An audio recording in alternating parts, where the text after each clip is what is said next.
मराठी मालिकांमध्ये पूर्ण आजी म्हणून ओळखल्या जाणाऱ्या ज्येष्ठ अभिनेत्री ज्योती चांदेकर यांचं दुःखद निधन झालं आहे। वयाच्या 69व्या वर्षी त्यांनी अखेरचा श्वास घेतला।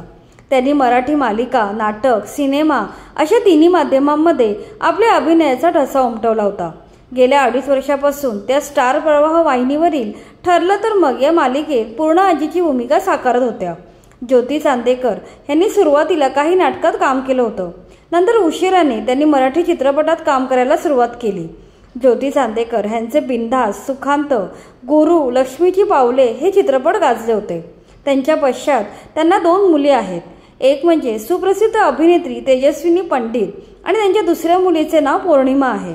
ज्योती चांदेकर आणि तेजस्विनी पंडित या मायलेकीच्या जोडीने मी सिंधुताई सपकाळ या चित्रपटात एकत्र काम केलं होतं। त्यांच्या निधनाच्या बातमीने मराठी चित्रपटसृष्टीला आणि त्यांच्या चाहत्यांना मोठा धक्का बसला आहे। गेल्या काही दिवसांपासून त्या आजारी होत्या। त्यांचे पुण्यातील खासगी रुग्णालयात उपचार सुरू होते। अखेर 16 ऑगस्ट रोजी शनिवारी दुपारी 4 वाजता त्यांचे निधन झाले।